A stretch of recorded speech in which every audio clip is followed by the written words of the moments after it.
Yeah, dear Dhamma friends, we have come to the second question and answer session. So we have received written questions, and we'll start the session with written questions. Yeah.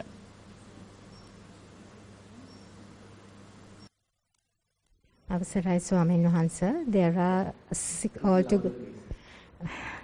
there are altogether 6 questions, a mix of English and Sinhalese. I'll begin with presenting the questions relating to meditation practice. Sitting meditation. The mindfulness delivered in walking meditation helped me greatly to concentrate on the breath. Within few minutes, immediately I sit for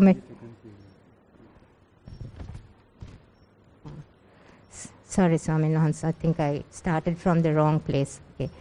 Dear Bhante, walking meditation.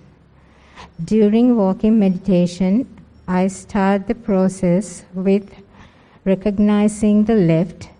As soon as the left foot touches the ground, and similarly on the right foot, and continue with the process for about 15 minutes, and then change to recognizing the slow walking movement, lifting, moving, and placing the left and right foot respectively. I am in a position to maintain mindfulness without allowing the mind to wander to any totally around 30 minutes. Sitting meditation. The mindfulness achieved in walking meditation helped me greatly to concentrate on the breath. Within few minutes, immediately I sit for meditation.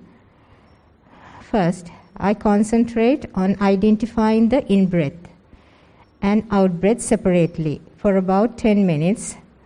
Then progress to identify the characteristics of breath, such as longness and shortness, etc.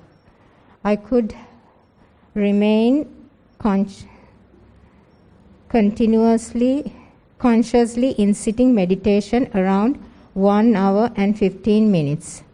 Please advise me how could I progress further on walking and sitting meditation. Thero Saranai. Yeah, actually it's a matter of expanding this. So you are doing well. So it's a matter of further and further expanding it, enhancing it.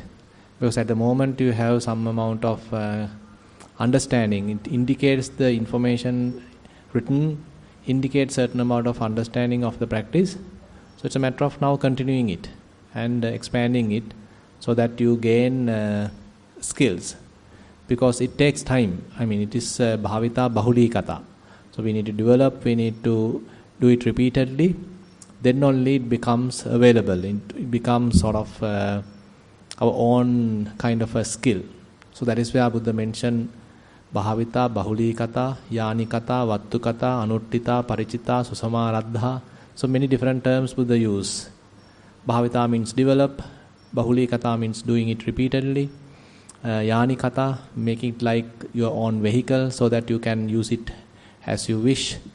Vattu kata, like it as your own property, it belongs to you. Then parichita, you have trained on it. Susamaradha, you are again and again started it. So likewise, this is a kind of a training that we need to do repeatedly again and again. So make it as a daily practice. Now you are doing it while at Kalalgoda. So if you are able to gain some amount of mindfulness, some amount of concentration, wisdom, while being in Kalalgoda, how to have it while at home. So maybe in the morning you can spend some time, evening you can spend some time, before sleep you can spend some time. So likewise you need to recognize what are the ways and means that you can incorporate the practice to your own life. Yeah, okay. This is Sinhala Swamin Wahansa. ගෞරවනීය ස්වාමින් වහන්සේගෙන් අවසර ලැබේවා. ආනාපාන සතිය තුළින් දැන් මම වේදනානුපස්සනාව කරගෙන යමි. වේදනාවත් ස්පර්ශය තුළින් ඇතිවන බව දැනෙන අතර වේදනාව හට ගැනීම සත්වයකු නොකරන බවද එතන මම නොමැති බව පැහැදිලි වෙයි. ඒ සමග ඇතිවන හේතුව මත ක්‍රමයෙන් වේදනාව නැතිවන ආකාරයත් එය අනිත්‍ය දුක්ඛ අනාත්මයට යටත් වන බවත් ප්‍රත්‍යක්ෂ වේ. එක් තැනක හටගත් වේදනාව හා තව තවත් වේදනා මිශ්‍ර වන ආකාරය දැන ප්‍රත්‍යක්ෂ වන අතර අනිත්‍ය දුක්ඛ අනාත්ම ප්‍රකට වන විට සත්වයක නොමැති බවද පැහැදිලි වෙයි. ඇතැම් විටක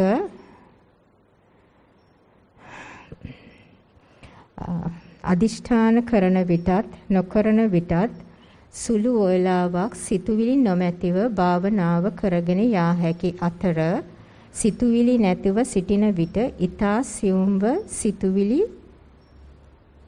පැමිණ ඉවත් වන ආකාරයද දැනුවත් වේ. ඇතැම් විටක වේදනාවද සංඥාවද සංස්කාරද ඒ සමගම විඥාණයද හඳුනාගත හැකි අතර සියල්ලම ක්ෂණයකින් නැතිවන බව පෙනේ. සත්ත්ව පුද්ගල සංඥා හීනවන ආකාරයද ප්‍රත්‍යක්ෂ වේ. භාවනාවේ වරදක් ඇද්දැයි පැහැදිලි කර දෙන සේක්වා. ඔබ වහන්සේට ප්‍රාර්ථනීය බෝධියකින් නිර්වාණය අවබෝධ වේවා. කරගෙන යන විදිය හොඳයි. ඒ කියන්නේ දැන් ඇත්තටම අපි ටික ටික කරගෙන යනකොට ඔය වගේ අවබෝධයක් තමාගේ ප්‍රැක්ටිස් එක හරහා තමාගේ භාවනාව හරහා එන්න අවශ්‍යයි. දැන් අපිට ඔයවා ගැන අහලා තියෙනවා, බණට අහලා තියෙනවා, පොත්පත්වල කියවලා තියෙනවා, අනිත්‍ය දුක්ඛ අනාත්ම ගැන අපි ඕනතරම් අහලා තියෙනවා. නමුත් ඒක නෙමෙයි මෙතෙන්දී විශේෂයෙන් වැදගත් වෙන්නේ. අපි අපේම භාවනාව මූලික කරගෙන අපි මේ කටයුත්ත කරගෙන යනවා. කරගෙන යනකොට ඔන්න තේරෙනවා නිකන්. මේකේ යථා ස්වභාවයක් තේරෙන්න ගන්නවා. ඒකයි අර පොතේ තිබිච්ච එකයි මුගක් දුරට වෙනස් හුඟක් වෙලාවට. පොතේ තියෙන්නේ වෙනත් කෙනෙක්ගේ අත්දැකීමක්. නමුත් ඒක මා විසින් අත්දකින්නකොට ඒක අර පොතේ තියෙන විදිහම නෙමෙයි. ඉතින් පොතේ තියෙන විදිහත් නෙමෙයි අත්‍තරම වැදගත් වෙන්නේ මට දැනෙන විදිහ. මම කොහොමද අනිත්‍ය ලක්ෂණය සාක්ෂාත් කරන්නේ? මම කොහොමද දුක්ඛ ලක්ෂණයක් සාක්ෂාත් කරන්නේ? මම කොහොමද අනාත්ම ලක්ෂණයක් සාක්ෂාත් කරන්නේ? එතකොට අන්න ඒක තමයි වැදගත් වෙන්නේ. ඒක ටික ටික දැනෙන්න ඊට පස්සේ ඉතින් අතහැරීම කියන එක මේ ආයි බලෙන් කරන්න ඕන දෙයක් නෙමෙයි. ඒක වෙන දෙයක්. අතහැරීම කියන එක ඒකෙම අදාළ කොටසක්. ඒ පැකේජ් එකේමයි එන්නේ. ඒ කොටස එනවා නම් ඒක අනිත් කෑල්ලත් එනවම තමයි. ඒකයි බුදුහාමුදුරු කියන්නේ මේ යථාභූත ඥාන දර්ශනං නිබ්බිදත්තාය. මේ යථාභූත ඥාන දර්ශනය නිබ්බිදාව පිණිසමයි. නිර්වේදයේ පිණිසමයි, අතහැරීම පිණිසමයි. එතකොට අපි තුල අවබෝධයෙන් නැති තාක් අපි අල්ලනවා. අවබෝධයෙන් නැති තාක් අපි ග්‍රහණය කරනවා, උපාදානය කරනවා, ඔක්කොම අල්ල බදාගෙන තමයි ඉන්නේ.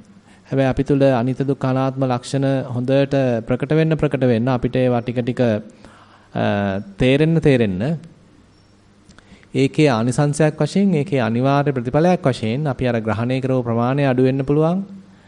ඊළඟට අඩු වෙන්න ඕනේ ඇත්තටම. ඊට පස්සේ දේවල් අල්ලගෙන මේ කෑ ගහපු හැටි, නැත්නම් ඉස්සරහට පැනපු හැටි, කැපිලා පේන්න හදපු හැටි, මගේ කියාගත්ත හැටි, ඒ වගේ දේවල් ටික නිකන් දිය වෙලා යන්න ඕනේ. එතකොට ඉතින් බොහොම සරල ගතියක් තමයි හිතේ මතුවෙන්න අවශ්‍ය. මොකද දේවල් ග්‍රහණය කරාම තමයි දුකක් මතුවෙන්නේ. උපාදානය තුලින් තමයි දුකක් එන්නේ. එතකොට මේ උපාදාන ටික අඩු වෙන්න එහෙනම් අපිට තේරෙන්න ඕනේ දුකේ අඩුවීමක්. වෙහෙස වීමේ අඩුවීමක්. අසහනකාරීත්වයේ අඩුවීමක්. එහෙම නැත්නම් හිතේ තියෙන පීඩාකාරී ගතියේ දුක් දුම්නස් වල අඩුවීමක්. ඉතින් ඒකයි එතකොට මේ රිසල්ට් එකක්. ඒකයිලා ප්‍රතිඵලයක් මේ ආවේ හැබැයි අවබෝධය හරහා. නිකන් ආපු ගමනක් නෙමෙයි. ඒක අපි වඩපු මාර්ගයක් තියෙනවා. උවමනාවෙන් කරපු කාර්යයක් තියෙනවා. දිනු කරපු යමක් තියෙනවා. ඒකේ ප්‍රතිඵලයක් වශයෙන් ඔන්න යම් සහනශීලී ගතියක් කෙනෙක් අත්දකිනවා. ඉතින් ඒක තමයි ඉස්සරහට තව ගන්න තියෙන්නේ. දැන් ඒ විස්තරයේ යම් පාක් දුරකට මේකේ කියවිලා තියෙනවා. ඉතින් ඒක තව දිනු කරන්න. ඒ දිනු කරන්න හැබැයි මෙතන කියවෙනවා අදිෂ්ඨානයෙන් යුක්තව සිතුවිලි වලින් තොරව ඉන්නවා කියලා. ඒක එච්චර ගැලපෙන්නේ නැහැ මෙතෙන්ට. අපි හිතලා කරන එක එන්නේ අඩුවීමක් තමයි වෙන්නේ. අපි මුලදී අදිෂ්ඨානයෙන් මට සිතුවිලි නොවේවා, මට රාගය පහළ නොවේවා, ද්වේෂය පහළ නොවේවා. එහෙම නිකන් අර වීරෙන් යටපත් කරපු ගතියක් තියෙන්න පුළුවන්. ඒක එක්තරාන්දමකින් සමත මට්ටමේ එන ක්‍රමයක්. නමුත් විපස්සනාවට යද්දී ඊට වඩා එන දෙයට මුහුණ දෙන ගතියක්. ආවේ රාගය ඒක දිහා හොඳට තේරුම් ගත්තා. ඒක හිමීට අතහැරලා දැම්මා. ආවේ ද්වේෂය ඒක දිහා හොඳට තේරුම් ගත්තා, අතහැරලා දැම්මා. මොකද දැන් ඉන්නේ බොහොම හොඳ සතිමත් භාවයක පිහිටලා. ඒ සතිමත් භාවයේ තුල ඔන්න යමක් මතුවෙනවා. රාගයක් මතුවෙනවා. ද්වේෂයක් මතුවෙනවා. ඊර්ෂ්‍යාවක් මතුවෙනවා. මාන්නයක් මතුවෙනවා. මසුරුකමක් මතුවෙනවා. හැබැයි ඒ ඔක්කොම ආයි යනවා හැබැයි. අපි ඒවා අල්ලගෙන ඉන්න අවශ්‍ය නැහැ. ඒක මගේ කරගන්න අවශ්‍ය නැහැ. ඒවට ආවේනික මූලධර්මයක් තමයි මේ එන එක ආපහු යන එක. ඒතර මෙන්න එන එකක් දකින්න යන එකක් දකින්න. ඒක තමයි චිත්තානුපස්සනාවේදී ධම්මානුපස්සනාවේදී කෙනෙක් ප්‍රගුණ කරන්නේ. හිත දිහා බලනවා. හැබැයි එන්න නොදී අදිෂ්ඨාන කළා නෙමෙයි. කැමති දෙයකට වෙන්න ඉඩ දීලා. දැන් Taman දිනු කරගත්ත සතිමත් බවක් තියෙනවා. ඒ සතිමත් භාවයේ මත පිහිටාගෙන ඊට පස්සේ කැමති දෙයකට එන්න කියනවා. බොහොම ලිහිල් ස්වභාවයකින් බලන්නේ. එන්න දීලා බලන්නේ. බයෙන් බලනව නෙමෙයි. එන්න දීලා බලනවා. හැබැයි විශ්වාසයක් තියෙනවා මේවා මට දැන්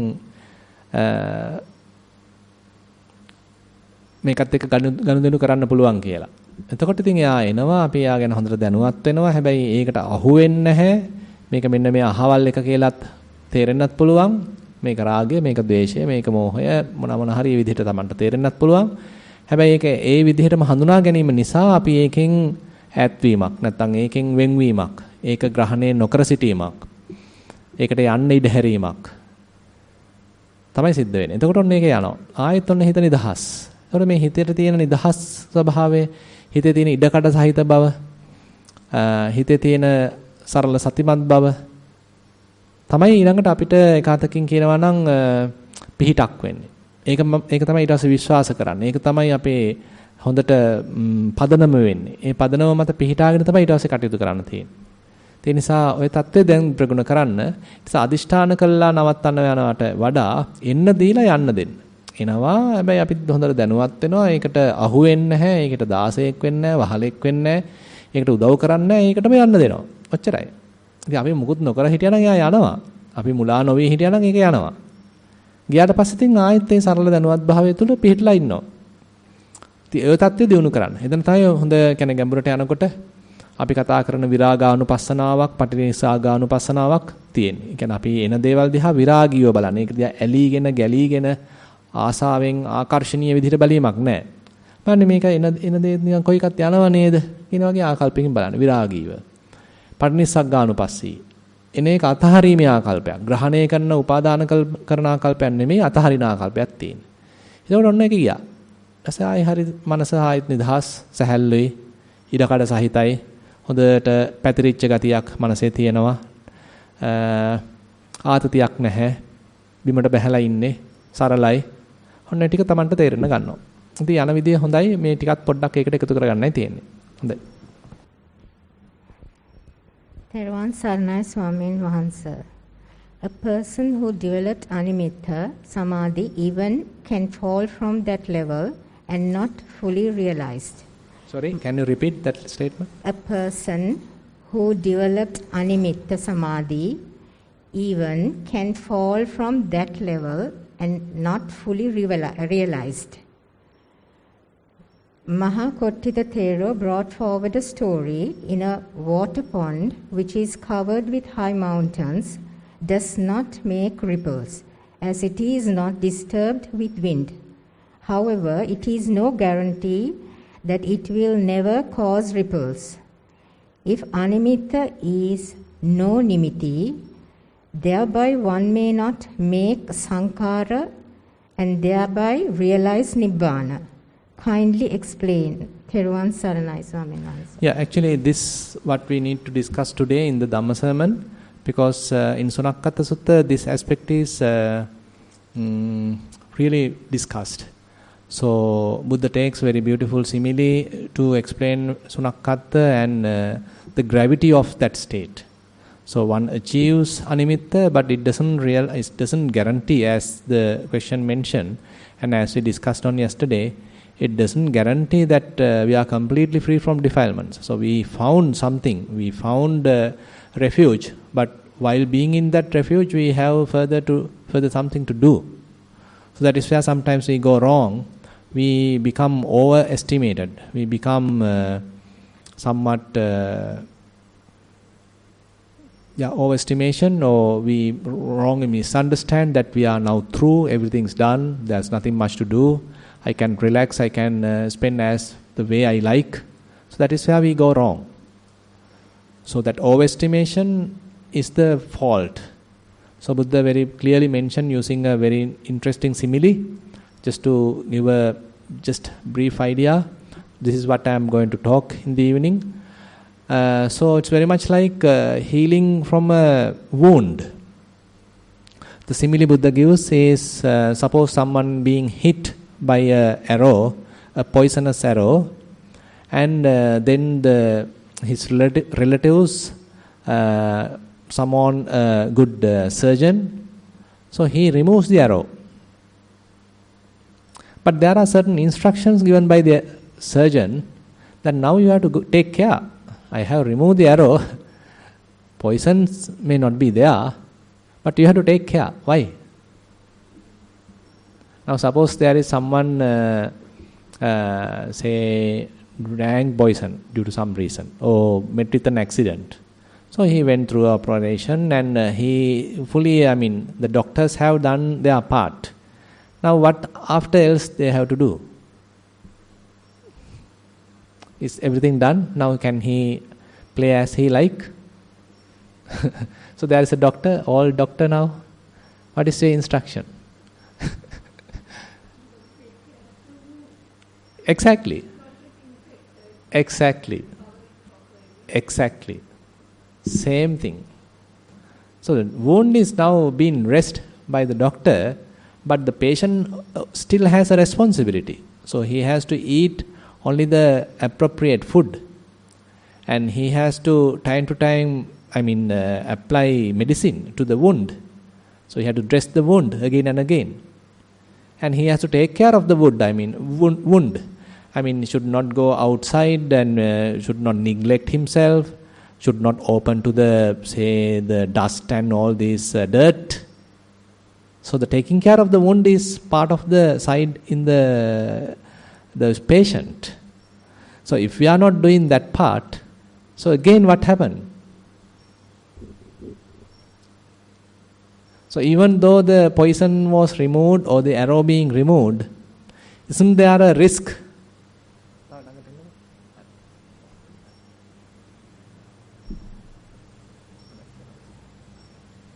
So isn't there a risk? Can we really guarantee that the operation is successful? The doctor says I am done. My part is done. I did it perfectly. Does that really guarantee that patient will fully recover? Still certain responsibility is there on the patient side. So that part actually sometimes we neglect. So we don't even notice. So we think, okay, doctor's part is done, I can do whatever I like. So they sometimes neglect their behavior. So that is where we sometimes go wrong. So that is highlighted in the Sunakkatta Sutta as the final, not really the final simile, as the main simile emphasized in the sutta. So therefore, even when someone is able to touch animitta or experience animitta, signless concentration for a short period, it doesn't guarantee much. So you need to expand it, you need to cultivate it, you need to familiarize with it, so you need to be with it. So you are dwelling in animitta. That is why Buddha mentioned sunyata viharana. So it's a viharana. Viharana means that you are dwelling there. It is not that you temporarily be there and then have a kind of a blissful experience and then come out of that. It is there. That part is also there, but that is not the total. That is not the completion. So Buddha talks again and again about the cultivation, dwelling in emptiness. So actually on these Sundays, Sunday morning, I am discussing Mahasunyata Sutta. Actually on tomorrow morning we have that. Very beautiful. Excellent. Actually, how would they explain when someone has gained animitta or gained sunyata, emptiness, how he has to use it as a kind of a vehicle, as a kind of a mechanism, as a kind of method, so that he can dwell in it. Yani kata, vattu kata, so exact same thing. So you are being with it, it is very much like your own property, it is very much like your own vehicle. So you are there every time, you are trying to be there at least. While walking you are trying to be there, while sitting while you are trying to be there, standing while you are trying to be there, while lying down you are trying to be there, while talking you are trying to be there, while thinking you are reflecting what am I thinking. Lot more to do. So that is something that we need to understand. So even though, it is also hard work, achieving animitta also hard work, still some more to do, still lot more to do. So that is where Buddha especially highlight on the sense restraint, guarding the faculties, and not making I, not making myself, not making a huge ego. Because even the spiritual practice, if we are not properly handling, one can develop ego even in the spiritual practice. So that is what we discussed yesterday. When someone achieve first jhana, so it is something to highlight, to something to admire, so that he being considered, okay, I have first jhana, but you don't have. So he can do a kind of a comparison. His own achievement, his own understanding, his own attainment with another person. Now he is comparing and trying to keep himself in a pedestal. He achieves second jhana. So that is also something admirable. Probably he can even compare with the person who is having first jhana. And he may think, okay, second jhana is more superior, so I am superior than a person who has first jhana. So we can attribute our spiritual attainments to a person. I am the one with first jhana, I am the one with second jhana. So likewise we are making a self out of spiritual achievements. So it is very much like Buddha mentioned in Kalalgoda Sutta, catching a poisonous snake by the tail. It will turn aside, turn around and bite. So dealing with the Dhamma in a wrong manner is more dangerous than just being ignorant. So there's it's also in Mahasunyata Sutta.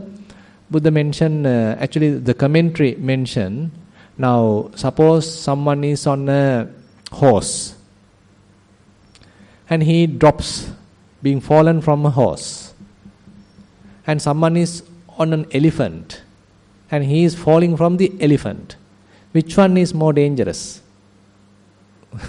Elephant, right? Because it is very high, and even the elephant can crush, and more danger is there.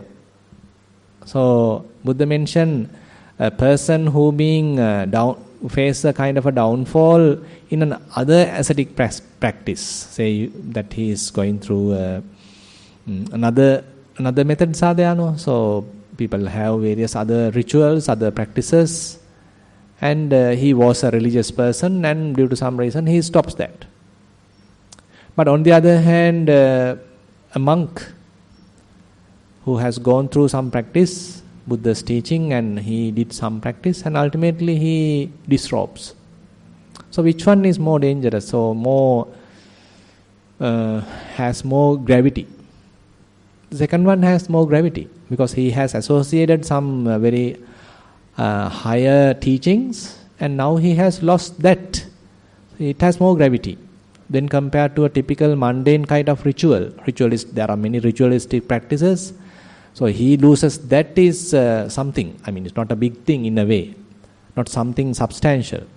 But when someone loses the Buddha's teaching and rejects the Buddha's teaching and completely come to wrong direction even, so that has more gravity. So therefore, we need to recognize Dhamma as the correct teaching, but at the same time we need to adhere to it, try to make use of it carefully, not to misbehave or not to misunderstand or not to overestimate ourselves.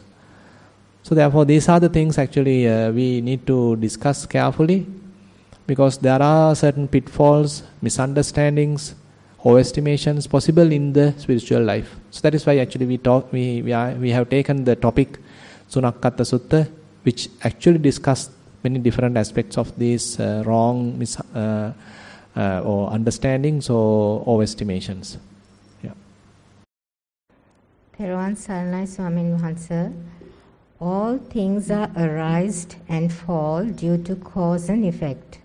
Kindly let us know how Anusaya is held and arised. Much merit, Swamin Wahanse. So that we promote again and again. Now assume that there is a, say you are looking at a beautiful sight and it is very beautiful, so you're being attracted to it. So again you are looking at it, again you are looking at it. You take a picture of it, you make a photo of it, frame it and keep it in front of you. Next morning also you look at it, next morning also you look at it. So what are you doing now? You're promoting Anusaya. That's all. So what? That is the way we think, okay, this is my father, this is my mother, this is my girlfriend, this is my boyfriend, this is my child. So we create a photo and we make a photo and we look it again and again and again. So it's each time we look at it, that photo, so we make a self, we make a person and we add likes and dislikes onto it, and it is being recorded in our mind, isn't it?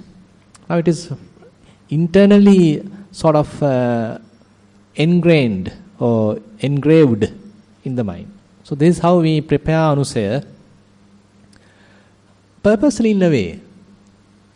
So we don't know, we don't know the gravity of this task, so we think it's a very innocent thing. True, appear quite innocent. But unknowingly we are planting kind of a trait in the mind, planting a trait, a habit. We are forming a pattern in the mind, kind of a pattern. So in Vipassana, so these patterns we can slowly recognize. Slowly they become evident. Okay, there is a kind of a pattern in the mind. Why am I behaving like this in front of him? So you can question ourselves. Why am I behaving like this in front of her? Why am I having this kind of liking to this particular type of food, to this particular kind of shape, to this particular kind of color? So we can question ourselves. So we are very much like programmed. Our minds are like pre-programmed. So whenever that particular trigger happens, we get stimulated. Innocent in a way, helpless. So we become helpless. So certain programs are there, pre-coded in the mind. So the different patterns are triggering due to various reasons. So we get activated and then we react. It is not a person doing it, but we have done that for long time. So now they being inculcated, they being strongly engraved in the mind. Same symptoms, same triggers again happens. Now the same code reacts, same pattern come into action. Again we are enhancing the same pattern. So we being triggered and we promoted that, we again and again doing it. Now the same pattern being further reinforced, never removed. The same pattern being reinforced. So that is where Buddha mentioned how one can slowly dilute these patterns. Very beautifully mentioned in the Madhupindika Sutta, Buddha mentioned if someone is able to avoid being delighted, avoid being engaged, avoid going inside of a particular thing, then he is not promoting these internal patterns, mental patterns, not promoting these anusaya, not promoting these habits. It is very much like when you see something, you just have to stop seeing. While seeing, that's it, that's all. While hearing, that's all. Hearing is there, that's it. Smelling, tasting, touching, thoughts. Are we able to just break ourselves, just stop there? No more. So that very non-proliferative attitude itself is breaking these anusaya. Because the proliferation, thinking again and again, delighted with it again. Now say for example, you get a little thought about someone. And kind of a trigger happens in the mind. It is a kind of beautiful sensation, a little bit of happiness, and you being enjoyed that. Now you want to further know it, right? You need to further recognize it. Now you want to highlight it. Now again you look at it. What is it? Who is that? Now you recognize, oh, this is my daughter, he's my son. Now there's a kind of suppose that he's a good person. Oh, what has happened? So now you are adding from this side, adding from that side. Now you think, and ultimately you start thinking. And various different directions now you start thinking. And you now thinking going on without even your support. Previously you had to support, you have to start thinking. But later, once the thinking carries its own momentum, you don't need to participate. The thinking itself carries you. That is where the proliferation happens. Mental proliferation happens. While being in the mental proliferation part, you are a victim. You are simply a slave of the thinking. Now you can't stop in a way. So this is the way we are promoting anusaya. But on the other hand, suppose the same object again come into the mind in another day, suppose after a lot of practice, and you recognize it as a sanya. Recognize it as simply a thought, just a little thought, little trigger happens in the mind and you notice it, but you are not promoting that thinking, but rather you recognize it as a sanya, perception, a sign, mark, it's gone. Now what happened to the mind? Again blank. So mind is just maintaining its clarity. Now you are not delighted with that little thought or little sign. Rather you are able to maintain the clarity of the mind. You are able to maintain the equanimity of the mind, balance of the mind. You are not being agitated. You are not being excited by whatever the thing came to the mind. So the mind remains fairly peacefully, unagitated, unexcited, more neutral. So Buddha mentioned, therefore, raga anusaya, patigaha anusaya, all the different types of anusaya, all the list is there, complete list is there, start to fade away. Because we are the ones promoting them, but now we are not promoting them. Due to certain reasons they come up, we recognize it, we drop it. So this is the way we have to handle. Karu Swamin Wahansa. අපි අනිමිත්ත සමාධියේ සිටින විට කාමාශ්‍රව භවශ්‍රව දිඨාශ්‍රව එන බව දැනගන්නේ කොහොමද? තවද එම ආශ්‍රව වලින් දැන් අපි මිදෙන්නේ කොහොමද? තෙරුවන් සරණයි ස්වාමී. ඔව් ඒක තමයි. දැන් ඇත්තටම අපි උදාහරණයක් ගමු කාමාශ්‍රව කියන එක. දැන් ඇත්තටම අපි තුල කාමාශ්‍රවයේ තියෙන තාක් අපේ හිතට එනවා විවිධ සංඥා කාමයන් ඇසුරු කරගත්ත සංඥා. හිතන්න දැන් මම කැමති ලස්සන කාර් එකකට. ඒතර මේ කාර් එක හා සම්බන්ධ පුංචි පුංචි සංඥාවන්, ඒකේ රූප සටහන්, ඒකේ තියෙන හැඩතල, ඒක ආශ්‍රිත මොනවා හරි ඇඩ්වර්ටයිස්මන්ට්ස්, ඒකේ අදාළ විස්තර, රූප, ඉතින් ওই ටික ඔක්කොම මතක් වෙනවනේ මට නේද? නිකන් බස් එකේ යනකොට මතක් වෙනවා, ඇවිදිනකොට මතක් වෙනවා, කව කෙනෙක්ගේ කතා කරද්දී ඕක ගැන තමයි කතා කරන්නේ. ඒ කියන්නේ මගේ හිතේ දැන් නිකන් ඒක පළපදියම් වෙලා. පොඩ්ඩක් නිකන් ඒ කාර් එක හා සම්බන්ධ දේවල්ම තමයි මගේ ඔළුවට එන්නේ. ඒකම තමයි මතක් වෙන්නේ. ඒකම තමයි කියවෙන්නේ. නිකන් ඉන්නකොට ඒකමයි නිකන් කල්පනා වෙන්නේ. සිහිනවන්නේ මම ඒ කාර් එකේ යන හැටි, යත් එක්ක යන හැටි, ඒ කාර් එකේ ඉතින් නේද? යත් එක්ක ගිය හැටි, යන හැටි හරි ගිය හැටි හරි. ඉතින් මේ කාමයන් ආශ්‍රය. කාමයන් ඇසුරු කරගත්ත දේවල් අපේ ඔළුවේ නිකන් හොල්මන් කරනවා. ඉතින් ඒ කියන්නේ මට එතකොට මේ රූපය ගැන ආසාවක් නැද්ද? නේද? ඒ ආසාව තියෙන නිසා තමයි ඒ ටික එන්නේ. මම ඒකට කැමතියි. ඒක ආවහම ඉතින් මම ඒකට ලකුණු දෙනවා. මම ඒක තව ටිකක් අර හපහපා ඉන්නවා. ඉතින් ඒක තව වැඩෙනවා. කාමාශ්‍රය වැඩෙනවා. ඉතින් ඒකයි බුදුරජාණන් වහන්සේ කියන්නේ මේ නිතර චෙක් කරලා බලන්න කියනවා. මේ මහා ශුන්්‍යත සූත්‍රය එහෙම්මම කියනවා. නැවත නැවත චෙක් කරලා බලන්න. මේ what is that අබින්හන් පච්චවෙක්කිතබ්බක්. අත්තින මේ කියන්නේ මේ හිත දිහා නැවත නැවත හැරි හැරි බලන්න මේ පංචකාමයන් හා සම්බන්ධ සංඥා මගේ ඔළුවේ හොල්මන් කරනවද තාමත්? නිරූපණය වෙනවද? දැන් හිතන්න අපි අනිමිත්ත එකක් හැදුවාම අනිමිත්ත සමාධියක් පොඩ්ඩක් හරි හිටියා නම් ඒකේ නෑනේ මේවා මොකක්වත්. නිකන් හිස් ගතියක් විතරයිනේ තියෙන්නේ. නිකන් සරල දැනුවත් බවක් තියෙනවා. එච්චරයිනේ. ඒ සමාධිය තුළ තියෙන වෙන මොකක්වත් නැහැ. දැන් ඔන්න ඒකෙන් මිදුණා. ඔන්න දැන් මං යනවා බස් එකේ. මට අනිමිත්තේ පවත්වන්න බැහැ කියලා කියමුකෝ දැන්. දැන් ඉතින් මොනවා හරි හිතට එනවනේ. නේද? ඒකට ඒ එන්නේ කාමාශ්‍රය නිසා. එන්නේ භවආශ්‍රය නිසා. එන්නේ අවිජ්ජාශ්‍රය නිසා. ඉතින් එතන තමයි ඒකාතකින් අපි අපේ ප්‍රැක්ටිස් එක ඇප්ලයි කරන්න තියෙන. අපේ පුහුණුව යොදන්න තියෙන එතන තමයි. නැතු අනිමිත්තේ හිතිය පමණින් ආශ්‍රව දුරු වෙන්නේ නැහැ. අපි අනිමිත්ත පාවිච්චි කරන්න ඕනේ මේ ආශ්‍රවයන් මතුවෙන වෙලාවෙදී ඒක අයින් කළා දාන්න.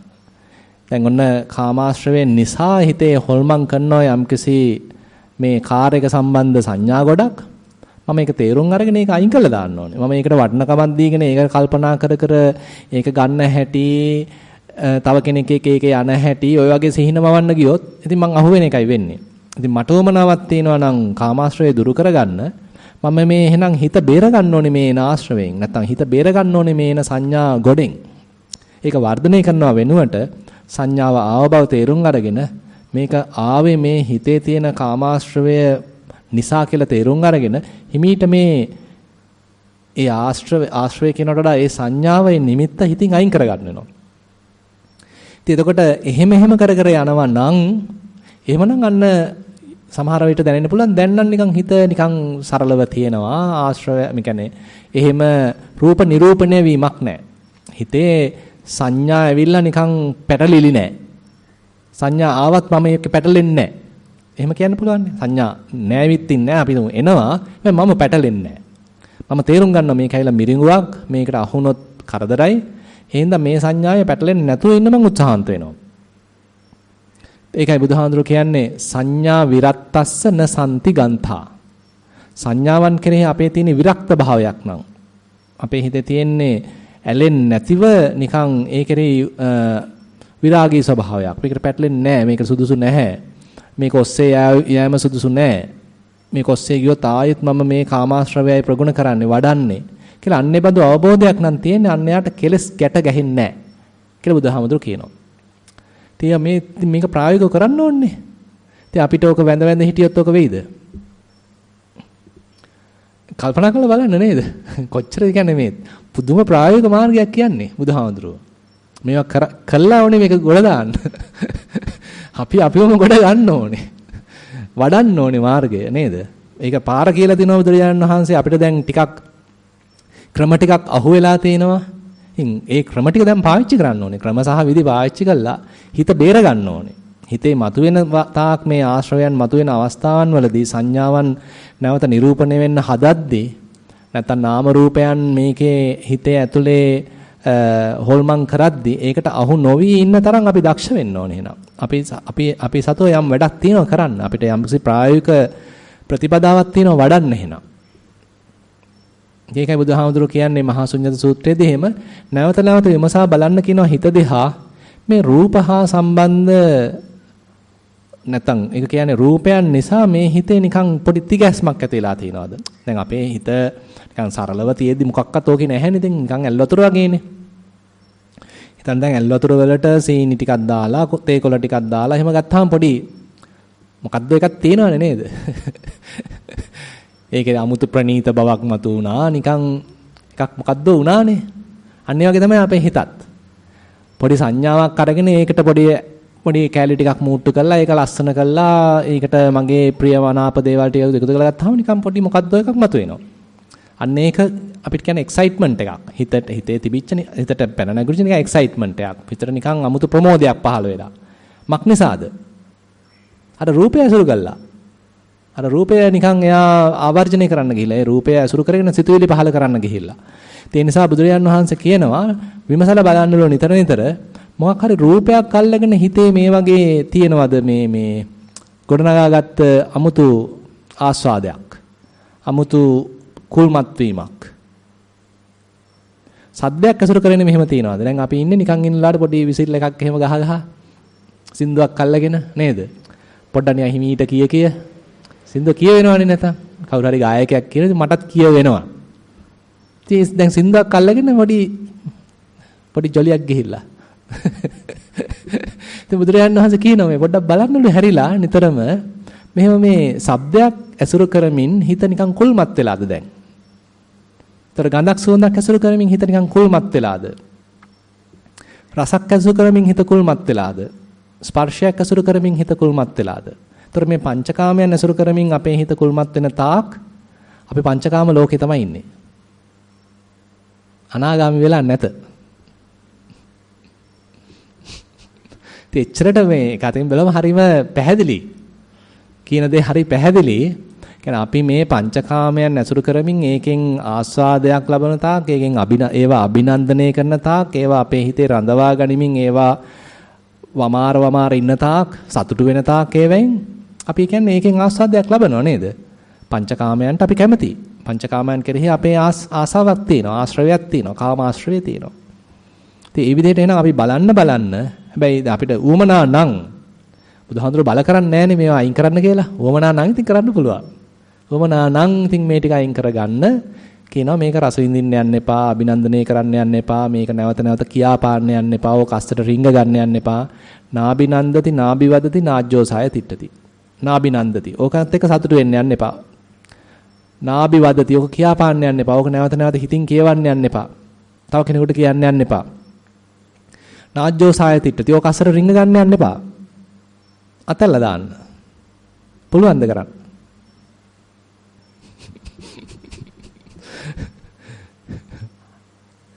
කවුද කරන්නේ එතකොටද? බුදුහාඳුරන්ට පුළුවන් ද ඇවිල්ලා අපි වෙනුවෙන් කරන්න? කාටවත් කරන්න බෑ. අපිට උවමනා නම් දැන් අපිට කරන්න පුළුවන්. ඒ කියන්නේ දැන් අපිට මාර්ගයක් පෙන්ලා තියෙනවනේ දැන්. ඒ කියන්නේ දැන් අපි හිතමු කවුරු හරි අනිමිත්ත සංඥාවක් වඩනවා. නිමිති මොකක්වත් හිතේ නැහැ. බොහොම මධ්‍යස්තව, උපේක්ෂා සහගතව, නිමිති වලින් තොරව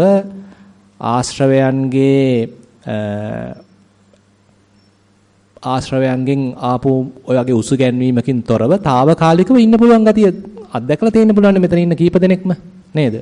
එහෙම දෙයක් අත්දකින්නවානේ. ඒතර ඇයි එතකොට ඕක දිගට පවත්වන්න බැරි? මොකද හිතෙන්නේ? ඉල්ලිකා කියන්න බලන්න.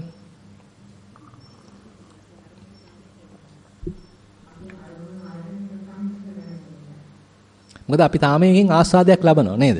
කියන්නේ මොකක් හරි අපි හිතමු දරුවෙක් එක්ක මතක් වුණාම කවුරු හරි අපි කැමති අය මතක් වුණාම අපිට අකමැති ඒක නිකන් අත්හැරලා දාන්න. මේක හුදු සංඥාවක් කියලා අත්හැරලා දාන්න තාම හිතේ අකමැත්තක් තියෙනවා නේද? තව පොඩ්ඩක් ගානක් නැහැ මේකත් එක්ක ඉන්නලා කියලා නේද? පොඩ්ඩක් ඉතින් ඒකත් එක්ක තව ටිකක් ඉන්නවා ඉතින්.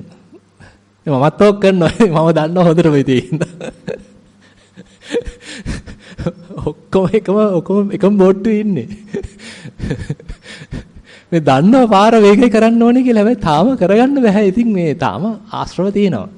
ඒක අපි බොහොම නිහතමානීව පිළිගන්න ඕනේ දැන්.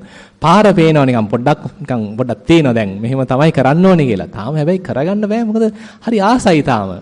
නිකන් වෙලාවට බුලත් ටිකක් හපහපා ඉන්නා වගේ මොකක් හරි එකක් අරගෙන නිකන් හිතේ දාගෙන ඉන්න. නැත්නම් ඒ ආපේ කාරගෙන ඉක්මනට අයින් කරන්න නැතුව පොඩ්ඩක් ඒක රස විඳින්න. ඉතින් අර අපේ ඇතුලේ තියෙන නිකන් කෑදරකමක්, ආසාවක්. ඒ බුදුහාඳුර පාර පෙන්ලා තියේදී තාම හික්මෙන්න තාම මදි. හික්මිලා මදි නේද? තව හික්මෙන්න අවශ්‍යයි. ඒවා ඉතින් අපේම දුර්වලකම් ටික නැත්නම් අපේම මෝඩකම් ටික තේරුම් ගනිමින් ඉතින් අපිට ඉස්සරහට යා යුතු නම් ඔය දේ කළ යුතුයි. ඒක තමයි අතරම මේ අපි තේරුම් ගන්න තියෙන්නේ. කියන්නේ දැන් පාරක් ටික ටික පේනවා විපස්සනාවක් පොඩ තේරෙනවා. හැබැයි ඒකකින් තව යා යුතු ගමනක් තියෙනවා. ඉතින් අපි ඒ වෙනුවට හිතන්න දැන් ඕක තේරුම් ගත්තා. හැබැයි දැන් ඒ වෙනුවට අනිත් පැත්ත ගහන්න ගත්තොත් එනවා සංඥා ටික ආයෙ නිකන් දැන් මෙයා නිකන් ලොකුවට හිතාගෙන ගානක් නැහැ. ඔන්න මම මේක පොඩ්ඩක් රස විඳ ඉන්නවා. ඒක තමයි අර අපි ඊයේ කතා කරපු තැන වෙන්නේ. එයා දැන් හිතාගෙන ඉන්නවා අනිමිත්තේ තමයි ඉන්නේ. හැබැයි දැන් ඉතින් මං වැඩකාරයා. ඉතින් දැන් මට බය වෙන දෙයක් නැහැ. කියලා ඉතින් එන දේවල් ටිකක් රස විඳ ඉන්නවා. දැන් ටිකක් සංඥා එන එක බහුල වෙනවා. කලින්ට වඩා ටිකක් එනවා. එතන ආයි අනිත් දවසෙත් තව ටිකක් ගන්නවා. ආයෙත් ඒක වර්ධනවා. දැන් එතකොට ආයි අර අනිමිත්ත දුර්වල වෙන්න ගන්නවා නේද? ආයෙත් හිත නිමිති ගන්න පටන් ගන්නවා. මොකද මේවාට නිකන් අර තුවාලේ දැන් පැහැවන්න ගන්නවා. දැන් තුවාලෙට බෙහෙත් දැම්මා. දොස්තරව හම්බුණා. දොස්තර ශල්‍ය කර්මේ කළා. හැබැයි අපි තුවාලේ රැක බලා ගන්නෑ. තුවාලෙට බෙහෙත් දාන්නේ නැහැ. තුවාලේ ඔහේ නිරාවරණය කරගෙන ඉන්නවා. තුවාලේ පැසවන්න ඉඩ දෙනවා. අපි අපත්‍ය ආහාර ගන්නවා. අපේ වැරද්ද. හොඳයි.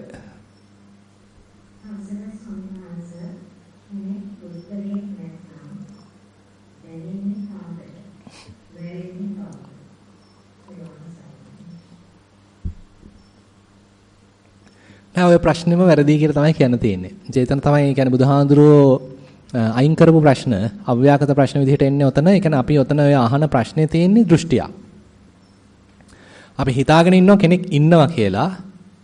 දැන් ඊට පස්සේ අහනවා කෙනෙක් නැද්ද කියලා. කෙනෙක් නැත්තම් එතකොට අරකෙම අනිත් පැත්ත තියෙන්නේ. එතකොට අපිට ඔතන විශ්ල ගන්න තියෙන්නේ දැන් ඔතන දෘෂ්ටියක් වශයෙන් තියෙන්නේ අපි ඉන්නවා කියලා ගැනීම තුළ දෘෂ්ටියක් තියෙනවා. නැත්තම් කෙනෙක් නැහැ කියලා ගැනීම තුලත් ආත්ම දෘෂ්ටියක් තියෙනවා. කොහොමද ඉතින් උත්තරයක් දෙන්නේ?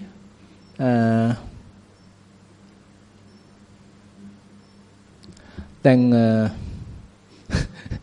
බෙල්ල ගල්ලා යන ප්‍රශ්න අහන්නේ.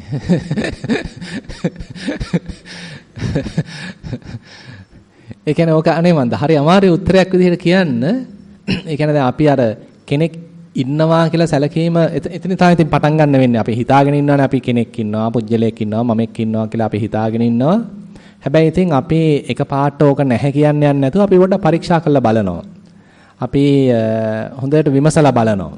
ඒක තමයි විපස්සනාවක් කියලා කියන්නේ. අපි නැවත නැවත මේකේ හාරවුස්සලා බලනවා. මේ මොකද්ද ඇත්ත වශයෙන් දැනෙන්නේ? ඇත්ත යථා ස්වභාවය මේකේ මොකද්ද? අපි කෙනෙක් පුජ්‍යලයක් ඉන්නවද කියන එකට මේ උත්තරයක් දෙන එක පොඩ්ඩක් පැත්තකින් තියලා ඒකට පස්සේ මම මේ උත්තරයක් දෙන්නම්. හැබැයි මම මේක නිකන් විමසලා බලනවා. මොකද්ද මේ කය කියන්නේ? කොහොමද මේ කය ක්‍රියාත්මක වෙන්නේ? කය දිගට පවතිනවද? කය කියන්නේ තනි ඒකකයක්ද? මම වෙන පරිශ්‍රණයක් වෙන පැත්තකින් පටන් ගන්නවා. අරකට මට තාම උත්තරයක් දෙන්න බෑ. මම වෙන පැත්තකින් පරිශ්‍රණයක් ක්‍රියාත්මක කරනවා. ඉතින් එතකොට සමාහට තේරෙනවා මේක හරිය මොහොතක් පාසා වෙනස් වෙනවානේ. මෙතන තනි ඒකකයක් නැහනේ. මේ මම කියලා හිතාගෙන ඉඳලා මේ කයට මේ කෑලි ගොඩක් නේ තියෙන්නේ. එක කෑල්ලකුත් කියලා කියන්න බෑ. මේකේ පුදුමාකාර ක්‍රියාශක්තියක් නේ මේකේ තියෙන්නේ. ඒතර මේ ක්‍රියාශක්තියක් තුල කොහෙද කෙනෙක් ඉන්නේ? කොහෙද පුජ්‍යලයක් ඉන්නේ? දැන් අර ප්‍රශ්නේ කෙසේ වෙතත් දැන් ඇතුලෙන් නිකන් මේ අපි කරගෙන යන ප්‍රතිපදාවේදී අපේ ඇතුළතින්ම ආපිට ප්‍රශ්න නගනවා. අපෙන්ම. කොහෙද දැන් මේ මම ඉන්නේ? කොහෙද දැන් මේ පුජ්‍යලයා ඉන්නේ? කොහෙද මේ සත්වයා ඉන්නේ? දැන් ඒතර ඔය ප්‍රශ්නෙට කොහොමද අපි උත්තර දෙන්නේ? නේද? එතකොට අපි තුල වෙන අවබෝධයක් වැඩෙන්න ගන්නවා වෙන පැත්තකින්. මෙතන තියෙන හේතුඵල ධමයක්. මෙතන මේ සත්පුජ්‍යල කතාවක් නෑ. මෙතන තියෙන හුදු හේතුඵල ධමයක්. මේ හේතු ටික තියෙනකොට මෙන්න මෙහෙම ඵල ටිකක් සකස් වෙනවා. එතකොට මගේ හිතේ යම්සේ අවිද්‍යාවක් තියෙනවා නම් මෝඩකමක් තියෙනවා නම් මම මේක එහෙට මෙහෙට ගලපලා එහෙට මෙහෙට සකස් කරලා ඔන්න කෙනෙක් හදා ගන්නවා. ඇත්ත වශයෙන් කෙනෙක් ඉන්නව නෙමෙයි. මගේ තියෙන අවිද්‍යාව නිසා අවිද්‍යාව පාදක කරගෙන කෙනෙක් හදනවා. ඒකයි වෙන්නේ කියලා ඔන්න නිකන් වෙන පැත්තකින් අපිට අවබෝධයක් එන්න පටන් ගන්නවා. ඉතින් ඔය අවබෝධය එන්න එතකොට මේ කය සම්පූර්ණයෙන්ම එක තනි ඒකකයක් නෙමෙයි මේක හුදු ධාතු ක්‍රියාකාරීත්වයක් ස්කන්ධ රාශියක එකතුවක් හේතුඵල ධමයක් කියලා වෙන පැත්තකින් අවබෝධයක් වැඩෙන්න අර කෙනෙක් ඉන්නවද මෙතන කෙනෙක් නැද්ද මරුණාම කෙනෙක් ඉන්නවද නැත්නම් මැරෙන්නේ කවුද? ඉපදුනේ කවුද? ඔය ප්‍රශ්න ඔක්කොම නිකන් වැඩක් නැති දේවල් බවට පත් වෙනවා. ඒ කියන්නේ අපි කෙනෙක් ඉන්නවා කෙනෙක් නැහැ මම ඉන්නවා මම නැහැ ඔය මොන පැත්තට අරගෙන අපි කල්පනා කරන්න ගත්තත් අපි පැටලෙන එකයි වෙන්නේ. ඒක බුදුරජාන් වහන්සේ මහා මොකද්ද මේ සබ්බාසව සූත්‍රයේදී එහෙම විස්තර කරනවා. කියන්නේ මම මූලික කරගත්ත කෙනෙක් මූලික කරගත්ත පුද්ගල භාවයක් මූලික කරගත්ත ඒ බඳු කල්පනා කියලා කියන්නෙම දෘෂ්ටි කාන්තාරයක්. දෘෂ්ටි වල පැටලෙවිල්ලක්. ඒ නිසා අපි ඒක පොඩ්ඩක් පැත්තකින් තියලා අපි ඉස්සෙල්ලා මේක විමසා බැලීමක් කරන්න යතරම. හොඳ නිකන් ආර්ය පරිශ්‍රණයක් මෙතන යන්නේ. ඒ ආර්ය පරිශ්‍රණය කර කර යනකොට අර තිබිච්ච සැකසංකා තිබිච්ච විවිධ নানা ප්‍රකාර ප්‍රශ්න කෙනෙක් පුජ්‍යලයක් මූලික කරගත්ත ඒ වගේ ගැට ගැසීම් ඔක්කොම නිකන් ලිහෙන්න ගන්නවා. ඊට පස්සේ ආයෙ ඔය ප්‍රශ්නේවත් අහන්නේ නැහැ. ඒවට බය වෙන්නේ නැහැ හැබැයි. ඉතින් ඕක මාර ලස්සනට කියනවා බුදුහාමුදුරුවෝ මේ කියන්නේ ඔය අව්‍යාකත ප්‍රශ්න කියලා 10ක් කතා කරනවා. ඒකෙන් 4ක් තමයි ඔය ප්‍රධාන වශයෙන් එන්නේ. මෙතන මම ඉන්නවද මම නැද්ද? මම ඉන්නවත් නෙමෙයි මම නැත්තේත් නෙමෙයිද? මම ඉන්නවා සහ මම නැහැ කියන දෙකමද? 4 පැත්තට අහනවා. ඔක්කොම වැඩක් නැහැ. ඉතින් එතනම තියෙන ආත්ම දෘෂ්ටිය. ඒතර ඔන්න ඔය මේ ප්‍රශ්න ගැන යාගේ කිසි මේ බයක් සකක් ඇති වෙන්නේ නැහැ කවුරුවත් ඔය ඇහුවයි කියලා. තමන්ට තේරෙනවා මේ තාම ආත්ම දෘෂ්ටියක ඉන්නේ. තාම මේ කෙනෙක් පුජ්‍යලෙක් ඉන්නවා කියලා හිතාගෙන ඉන්නේ. දැන් ඒක තමන්ට අදාළ නැති වෙනවා. මොකද තමන් තේරුම් ගන්න දෙනවා මෙතන එහෙම දෙයක් නෑ. මෙතන නිකන් ඔහේ හේතුඵල ධමයක් ක්‍රියාත්මක වෙන්නේ. මේ හේතු ටික සකස් වුණා නම් මෙන්න මෙහෙම ඵලයක් මතුවෙනවා. එච්චරයි. කියලා අර වෙනම පැත්තකින් තමයි ඔය ප්‍රශ්න වලට උත්තර ටික ලැබෙන්නේ. ඒ නිසා අපි ඔය ප්‍රශ්න ටික නිකම්ම gediya පිටින් අරගෙන උත්තර දෙන්න ගිහිල්ලා තේරුමක් නැහැ. එතන වෙන්නේ අපි අහුවෙන එක. කෙනෙක් ඉන්නවා කිව්වත් අහුවෙනවා, කෙනෙක් නැහැ කිව්වත් අපි අහුවෙනවා. එතන නෙමෙයි අපේ නිවැරදි පිළිතුර වෙන්නේ. අපි වෙනුවට වෙනම පැත්තකින් ආර්ය පරිශ්‍රණයක් පටන් ගන්නවා. ඒතර ඒ ආර්ය පරිශ්‍රණෙදි තමයි අපිට මේවට මේවැ තියෙන දෘෂ්ටි ග්‍රාහක ගතිය නැත්නම් දෘෂ්ටි වල ඇලිච්ච ගතිය, දෘෂ්ටි වල හිර වෙච්ච ගතිය අපිට තේරෙන්න ගන්නෙ. ප්‍රශ්නේම වැරදි කියන එක තේරෙන්න ගන්නෙ. අන්න එතකොට. ඒකයි බුදුරජාණන් වහන්සේ ඔය ප්‍රශ්නේම අයින් කළා දාන්නේ. මේ ප්‍රශ්නේම තේරුමක් නැති ප්‍රශ්න කියලා. හරි. එච්චරයි ප්‍රශ්න. හරි. ප්‍රශ්න ඉවරයි.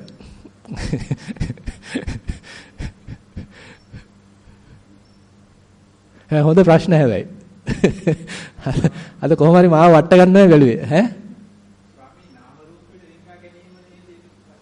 ඔව් එහෙම කියන්න පුළුවන්. ඔව් ඒ කියන්නේ දැන් අවිද්‍යාව අපි ගාව තියෙන තාක් අපි ඒකෙන් සංස්කරණ කරනවා. එහෙට මෙහෙට ගන්නවා, එහෙට මෙහෙට ගල්ප ගන්නවා, එහෙම කැලි මුට්ටු කර ගන්නවා.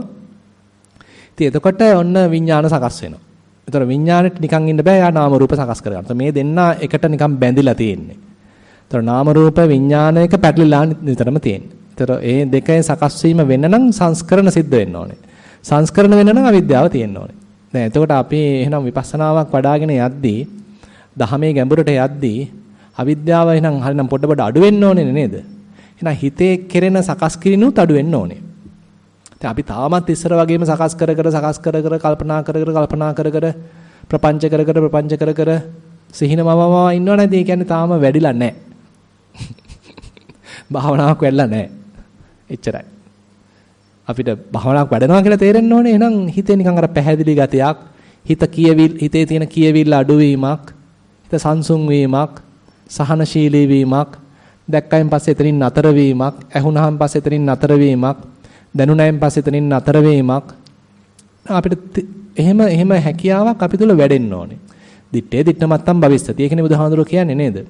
දිත්තේ දිත්තමත්තම් භවිස්සති, සුතේ සුතමත්තම් භවිස්සති, මුතේ මුතමත්තම් භවිස්සති, විඤ්ඤාතේ විඤ්ඤාතමත්තම් භවිස්සති. දැක්ක පමණින් ඉන්න. ඕකත් එක නටන්න යන්න එපා. ඇහුණ මතින් නතර වෙන්න. ඕකත් එක නටන්න යන්න එපා. දැනුණා දැනීම පමණින් නතර වෙන්න. හිතුණා එච්චරයි. එතනින් නතර වෙන්න. ඔක අයින් කළා දාන්න. දැන් ආයෙත් හිතට පොඩ්ඩක් සහනශීලීව තියාගන්න. හිතට වද දෙන්න යන්න එපා. හිතේ ඇතුලේ කියවන්න යන්න එපා. හිත පොඩ්ඩක් සංසුම්ම තියාගන්න. ඉතින් එහෙනම් මේ අන්තිමට එන්නේ එකතකින් බැලුවාම නිකන් inner silence. ඇතුළත සංසිඳීමක්. ඇතුළත නිශ්ශබ්ද භාවයක්. ඇතුළත සාමයක්. හොඳ යහපත් මනසක්. නිරෝගී මනසක්. මොකද අනිත් පැත්ත තියෙන රෝගී මනසක්. බුදුහාඳුර කියනවානේ. පපංචිතං භික්කවේ රෝගෝ, පපංචිතං ගණ්ඩෝ, පපංචිතං සල්ලෝ. මහණෙනි මේ ප්‍රපංචකරණය කියන්නේ ලෙඩක්.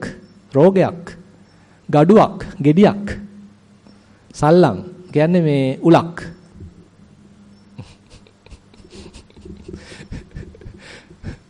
මට වඩා සැරට කියලා තියෙනවා බුදුරජාණන් වහන්සේ. එන්න මටත් බය වෙන්න දෙයක් නැහැ.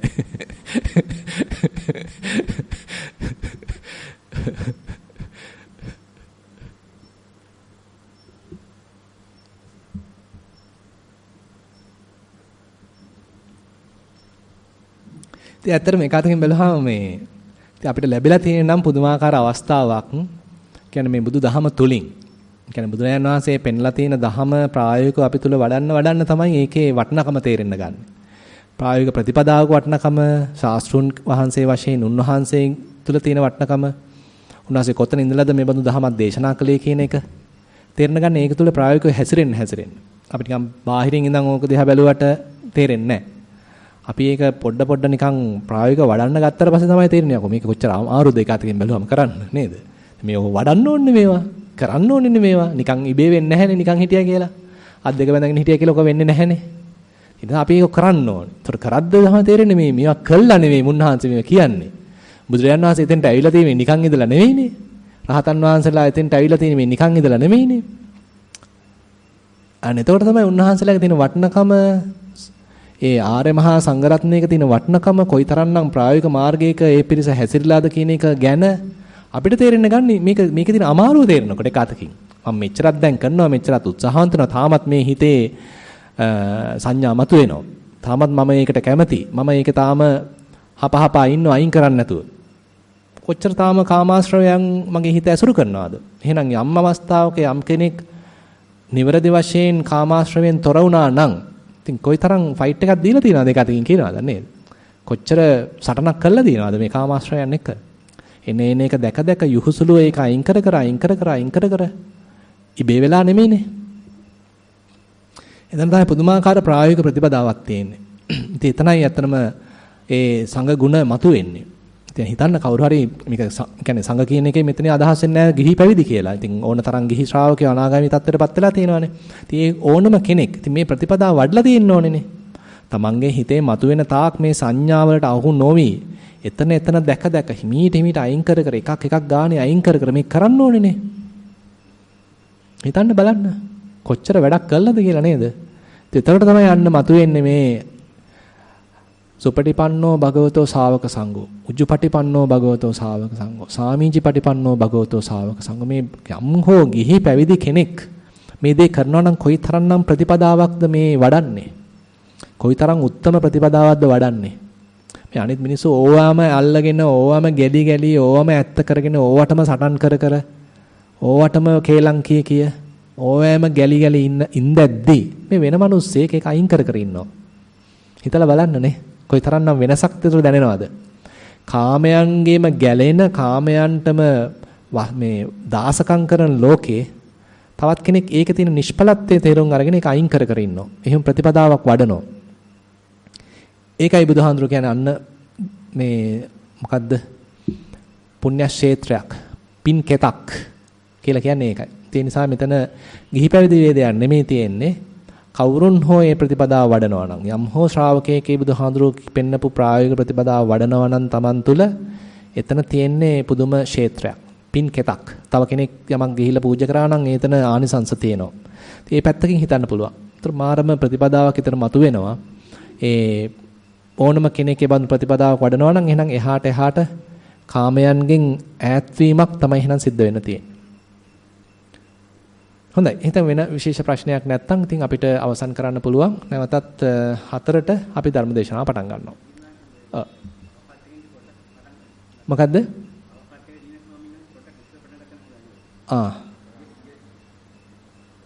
4ටද තියෙන්නේ? නෑ 5ටද තියෙන්නේ? ඊයේ නම් හැබැයි 5ට විතර තමයි උනේ. ඔව්. කමන්නේ මට නම් පුළුවන්. හරි. එහෙනම් අපි 3:00ට මේ ධර්ම දේශනාව පටන් ගමු. හරි. 4:00ට ගියා නේද?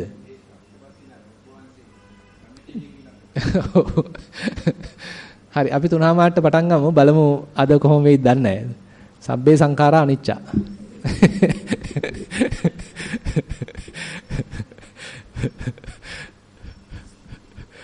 මේවත් තියෙන්න ඕනේ පොඩ්ඩක්. ඒතකොට තමයි නිකන් නැත්නම් ඔක්කොම නිකන් ස්මූත්ලි වෙනකොට කිසි ගානක් නැහැනේ.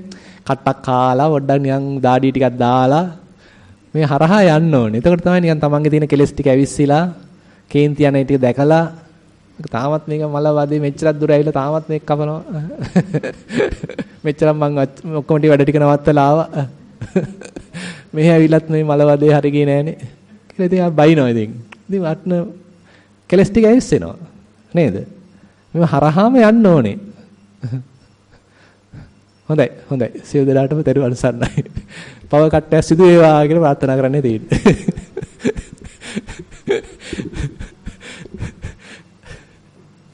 තෙරුවන් සරණයි.